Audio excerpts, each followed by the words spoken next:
Hola chiquillos y chiquillas, voy a grabar esta clase sobre el género narrativo para segundo medio. Son temas que ustedes ya conocen, que hemos trabajado desde el año anterior, pero de todas formas es súper importante que refresquemos la memoria. ¿Ya? Así que vamos a comenzar.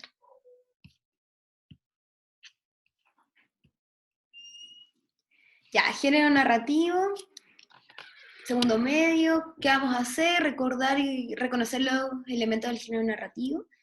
Porque después de esto vamos a analizar un cuento, ya la guía número 5 está ya en la página del colegio y aparece un cuento el cual vamos a tener que analizar considerando los elementos que vamos a ver ahora, ya. Entonces, ¿qué nos abordamos el género narrativo? Es difícil hacer esta clase sin tenerlos a ustedes participando, pero lo primero es analizar qué es el conflicto narrativo, ¿ya? El conflicto narrativo es motiva el hecho de contar algo, es el problema, la disputa, es lo que a nosotros finalmente genera que exista un relato, es el que rompe el orden y rompe la armonía. Viene a romper este equilibrio para crear una trama que justifica e inspira a las novelas y los cuentos. Entonces, ¿cómo lo podemos identificar?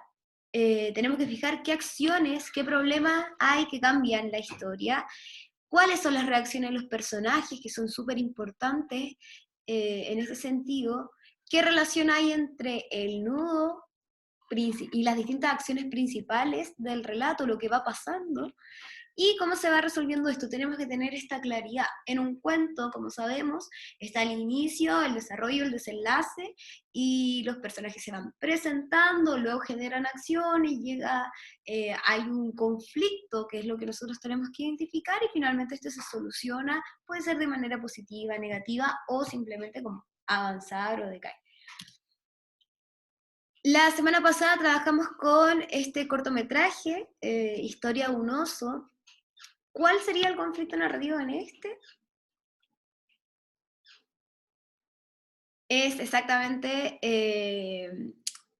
esta problemática que hay, que el oso lo van a buscar del circo, como vemos aquí, y se lo llevan de su familia contra su voluntad y lo obligan a trabajar. ¿Ya? Entonces ese es el conflicto, que se llevan al oso contra su voluntad, alejado de su familia, y todo lo que pasa a partir de esto, ¿ya? Otro elemento importante es los personajes, ¿ya? Fundamentales en un texto narrativo, porque son estos seres ficticios, por mucho que tengan nombres de personas de la vida real, son ficticios, son los que realizan las acciones y las cosas que ellos creen, sus deseos y sus motivaciones son lo que motiva a que ellos hagan ciertas cosas y determina lo que ocurre en la historia. Entonces es súper importante que nosotros podamos ver qué piensa el personaje, por qué está haciendo lo que está haciendo, qué, qué lo motiva, qué cree, en qué cree el personaje que terminó haciendo esto. Cada personaje siempre va a tener ciertas motivaciones y anhelos, y nosotros en eso nos tenemos que fijar. Nadie en la vida hace las cosas porque sí, simplemente, o porque no, y los personajes tampoco. Van a tener sus acciones para que la historia avance, de repente se presentan nuevos conflictos, y esto hace que la historia se complejice también. ¿Cuáles son las motivaciones del oso principal? Evidentemente, volver a su casa, y es lo que hace durante todo el cortometraje, hacer lo posible para volver a su casa. Y también, si nos vamos un poco más profundamente en el cortometraje, lo que hace él lo motiva a mostrar su propia historia. Es el mismo oso quien cuenta su historia.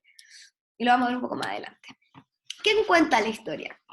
Siempre es una pregunta súper importante, porque no es el autor el que cuenta su historia, sino que es el narrador o narradora. Y es diferente este autor porque es un ser ficticio, creado, y esto es lo más importante, se crea un narrador para que cuente la historia, y este narrador puede estar dentro del relato o puede estar fuera del relato. Si está dentro del relato se le llama homodiegético, y puede ser o el protagonista que cuenta su propia historia, o puede ser un testigo que cuenta la historia de alguien más, ¿ya? Pero está dentro del relato, es un personaje. En cambio, también puede ser un narrador heterodiegético que está fuera de la historia, eso significa heterodiegético, omnisciente, que es esta voz que todo lo sabe, que conoce los pensamientos y los sentimientos de los personajes y todo lo que ocurre dentro de la historia, o objetivo de conocimiento relativo que cuenta solamente lo que se puede ver, no está dentro de la historia, pero nos cuenta lo que ve, no lo que piensa o lo que siente el personaje, como una especie de cámara de video, una narración desde ese lugar.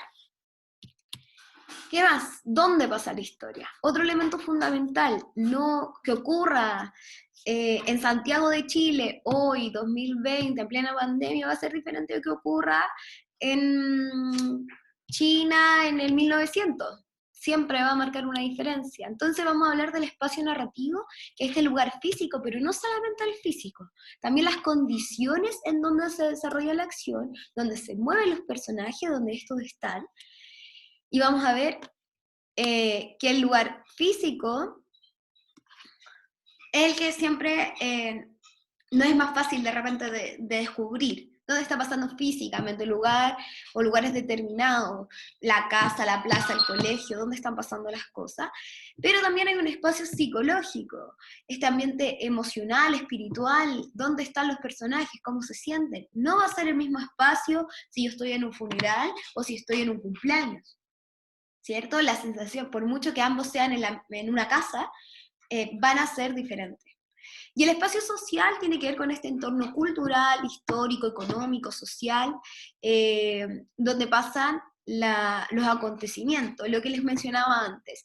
No es lo mismo una historia, un cuento que está escrito, que sucede hoy en Santiago de Chile, en la cisterna, año 2020, en plena pandemia, a China en 1900, cerca de un río. Van a ser cosas diferentes, ¿ya? Y eso también tenemos que tenerlo presente, porque el lugar también afecta a los personajes. ¿Quiénes son? ¿Cómo vivimos? Van a haber características que tenemos que cruzar para poder entender en este análisis más profundo. Quiero que les quede súper claro que estas cosas no funcionan por separado, no es como el narrador por un lado, personajes por el otro, conflicto por otro lado, no, todo esto está entramado, por eso es un texto. ¿Ya? Se cruzan, se necesitan. Si yo comprendo quién es el narrador, comprendo cuál es el conflicto, las motivaciones de mi personaje, todo eso también va a tener una relación con las acciones. ¿Ya? ¿Quién es el narrador? Lo dije un poco antes, me adelanté un poco, pero el narrador de la historia de un oso efectivamente es el propio oso que lo vive, es el protagonista.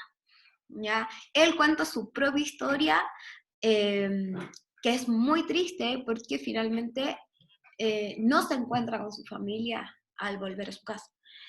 ¿Y dónde ocurre esto? Ocurren distintos, si hablamos de espacio físico, primero en su casa, en su departamento, luego pasa en el circo. Si hablamos de espacio psicológico, al inicio parece estar todo muy bien, pero luego mucho miedo, mucha angustia, mucha desesperación de querer volver, finalmente valentía, se arranca del circo. Y en cuanto a lo social, tenemos estas condiciones como parece ser una clase media, viven en un edificio junto a otros animales a los cuales también se llevan. El circo tiene todo este ambiente de circo que se va moviendo, que va cambiando día tras día, ¿ya? Y finalmente, mi invitación es a que realicen la guía número 5 del lenguaje, que se encuentra en la página del colegio. Esta consta de un cuento, en verdad es el fragmento de un libro. Este libro se llama El viaje de Ana, que son sobre migraciones. Vamos a empezar no solamente a trabajar con el exilio, sino con las migraciones también. ¿Qué significa? Es una situación que ocurre dentro del despacho de un profesor, ella conversa con él, y le cuenta un montón de cosas sobre las migraciones, ¿ya? Esta guía ustedes, como todas las guías, las pueden realizar en el cuaderno, sin copiar las preguntas, no es necesario, solamente las respuestas y las dudas. Cualquier duda que tengan nos las mandan por correo a lenguajescesta@rosa20@gmail.com. Es súper importante, chiquillos y chiquillas, que pongan su nombre y su curso en el correo. porque no somos adivinas y necesitamos llevar con orden y poder responderte sabiendo quién eres y a qué curso perteneces. Y además los invitamos a seguir nuestro Instagram, lenguaje-CSTA Rosa, donde estamos subiendo información, donde este video probablemente también va a estar. Y queremos acompañarlos y acompañarlas en todo este proceso. Espero que les haya quedado más o menos claro. Cualquier duda que tengan, nos pueden escribir. Todas sus profesoras de lenguaje vamos a estar dispuestas a responder. Y eso. Les mando un beso gigante. Espero que haya resultado bien, que haya quedado claro. Y nos vemos pronto.